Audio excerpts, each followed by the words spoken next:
Hello friends, welcome to casual with PM channel. இன்றைக்கி நம்ம சேனலில் பார்த்தீங்கன்னா ஹைகோர்ட்லேருந்து ஒரு சூப்பரான ஒரு நோட்டிஃபிகேஷன் வந்து ரிலீஸ் பண்ணியிருந்தாங்க. 2300க்கும் மேற்பட்ட வேகன்சி. அது நம்ம எல்லாருக்குமே வந்து தெரியும். அதற்கு வந்து எப்படி நோட்டிஃபிகேஷன் எக்ஸ்பிளைன் பண்ணி நீ வீடியோ போட்டிருந்தோம். அதை நான் டிஸ்கிரிப்ஷனில் வந்து கொடுக்குறேன், மறக்காமல் செக் பண்ணி பாருங்கள். இந்த வீடியோவில் என்ன சொல்ல போகிறேன்னா, அது நிறைய இன்ஸ்ட்ரக்ஷன் வந்து ஃபாலோ பண்ண சொல்லியிருக்காங்க இந்த எக்ஸாமுக்கு. அதை பற்றின டீட்டெயில்ஸ் தான் நான் உங்களுக்கு கிளியராக வந்து சொல்ல போகிறேன். அப்ளை பண்ணுறதுக்கு முன்னாடி இந்த வீடியோ கண்டிப்பாக எல்லாருமே வந்து பாருங்கள். இது அஃபிஷியலாக அவங்க கவர்மெண்ட் சைடில் இருந்து கொடுத்தது தான். ஓகே, வாங்க இப்போ வீடியோக்குள்ளே போகலாம். ஓகே ஃப்ரெண்ட்ஸ், இப்போ பார்த்தீங்கன்னா அவங்க தமிழ்நாடு கவர்மெண்ட்லேருந்து மெட்ராஸ் ஹைகோர்ட்லேருந்தே வந்து அவங்க என்னென்ன இன்ஸ்ட்ரக்ஷன்லாம் வந்து கொடுத்துருக்காங்க அப்படின்றது தான் வந்து நம்ம பார்த்துட்டு இருக்கோம். ஓகேங்களா, இதெல்லாம் வந்து அஃபிஷியலாக அவங்களே வந்து கொடுத்தது. இப்போ வந்து நம்ம எல்லாருக்குமே வந்து ஒரு டவுட் இருக்கும் இல்லைங்களா, அந்த கேரக்டர் அண்ட் கான்டாக்ட் சர்டிஃபிகேட்டு. அதுக்கு வந்து அவங்க என்ன சொல்லியிருக்காங்க அப்படின்னா, இப்போ வந்து சப்போஸ் நீங்கள் இந்த வாய்மொழி தகுதி தேர்வுன்னு ஒரு தகுதி தேர்வு வந்து இதில் வந்து இருக்குது, ஒரு எக்ஸாம் வந்து இருக்குது. அதில் வந்து நீங்கள் பாஸ் பண்ணிட்டீங்கன்னா இணைப்பு ஏ, ஓகேங்களா, அதாவது அனெக்சர் ஏல வந்து ஒரு ஃபார்ம் வந்து கொடுத்துருக்காங்க, நோட்டிஃபிகேஷன்லலாம் இருக்குது. அதில் வந்து நீங்கள் உங்களோட வசிப்பிடம் பணிபுரியும் இடமானது விண்ணப்பதாரரின் வசிப்பிடத்தின் பணிபுரியும் இடத்தின் அருகில் வந்து இருக்கணும் அப்படின்ற மாதிரி சொல்லியிருக்காங்க. அதாவது பார்த்திங்கன்னா உங்களுக்கு வீட்டுக்கு நியர்பை இருக்கிற பீப்புள்ஸ்கிட்ட நீங்கள் வந்து வாங்கலாம் அப்படின்ற மாதிரி சொல்லியிருக்காங்க. அவங்க வந்து இவங்க வந்து அதாவது உங்களை வந்து நல்லவங்க, இவங்க வந்து நற்பண்பு உடையவர்கள், நன்னடத்தை உடையவர்கள் அப்படின்ற மாதிரி ஒரு அதில் வந்து எழுதி கொடுக்கணும் அப்படின்ற மாதிரி சொல்லியிருக்காங்க. அந்த ஃபார்மை வந்து ஃபில்அப் பண்ணி கொடுக்கணும் அப்படின்ற மாதிரி சொல்லியிருக்காங்க. அது கெசட் ஆஃபீஸராக இருக்கணும் அப்படின்றது வந்து கிடையாது.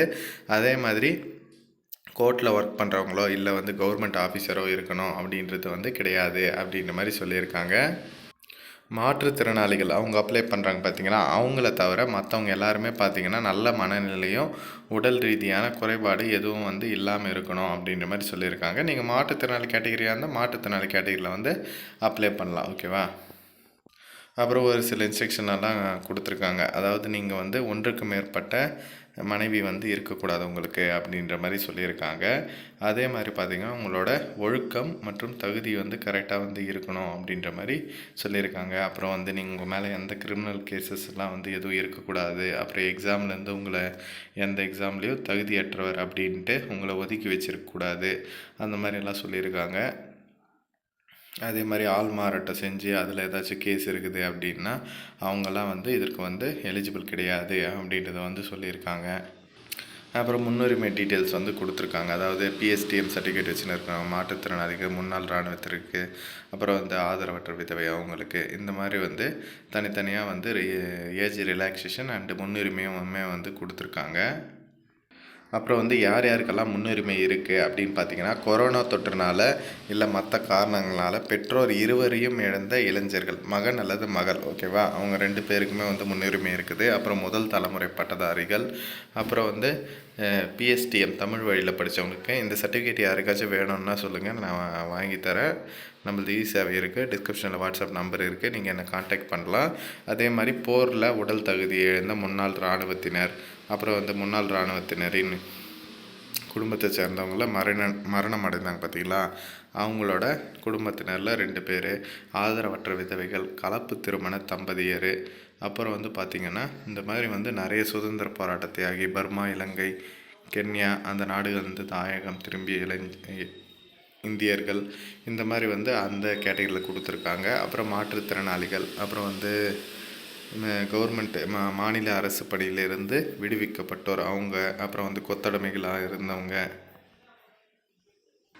இந்த மாதிரியான ஒரு சில அவங்களுக்கு வந்து முன்னுரிமை வந்து கொடுக்குறாங்க. அதே மாதிரி பார்த்திங்கன்னா இதற்கு வந்து என்னென்ன டீட்டெயில்ஸ் எல்லாம் தேவைப்படும் அப்படின்ற ஒரு இன்ஸ்ட்ரக்ஷன் வந்து கொடுத்துருக்காங்க.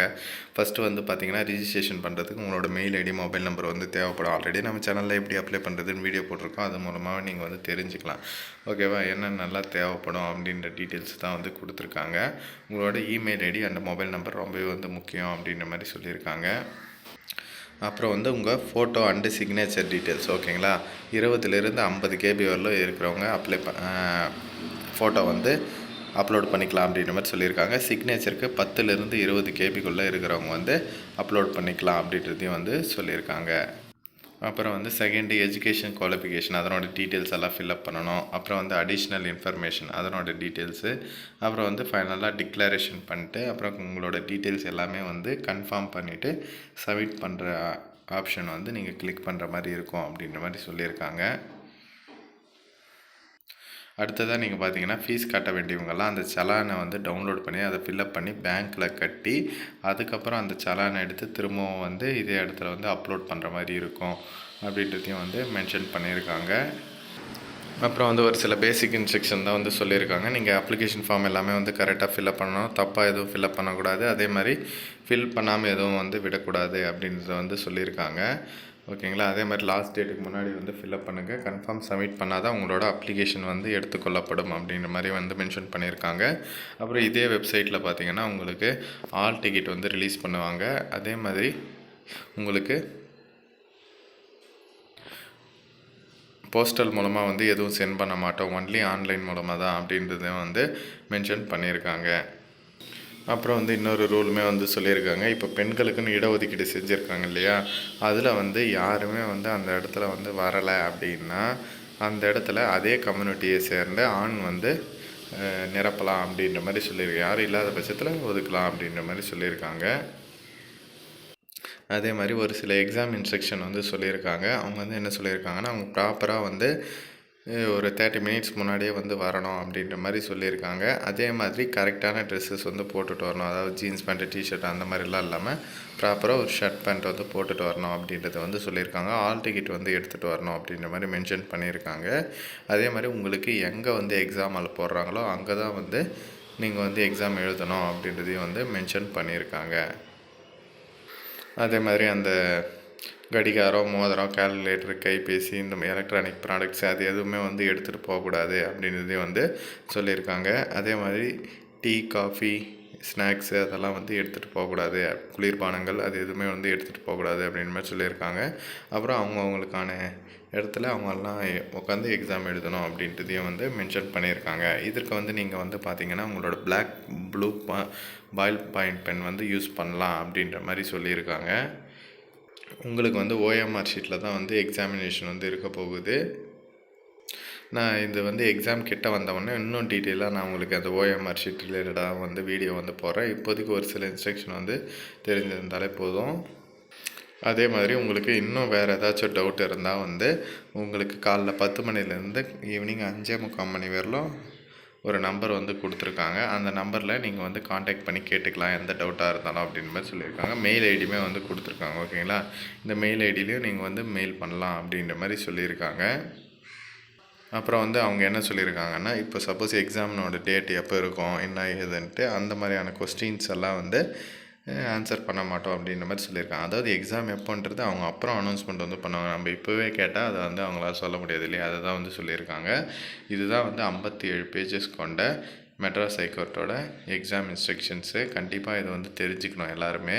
ஓகேவா? இதை வந்து மஸ்ட் அவங்க ஃப்ரெண்ட்ஸ் அண்ட் ஃபேமிலி குரூப்பில் வந்து தெரியப்படுத்துங்க. இதில் ஏதாச்சும் டவுட் இருந்தால் மறக்காமல் கமெண்ட் செக்ஷனில் வந்து சொல்லுங்கள். நீங்கள் இன்னும் அப்ளை பண்ணாமல் இருந்தால் உடனே வந்து அப்ளை பண்ண பாருங்கள். ஏன்னா லாஸ்ட் டைமில் வந்து சர்வர் ப்ராப்ளமாக இருக்கும் வாய்ப்பு இருக்குது அப்படின்ட்டு அவங்களே வந்து சொல்லியிருக்காங்க. Okay friends, thanks for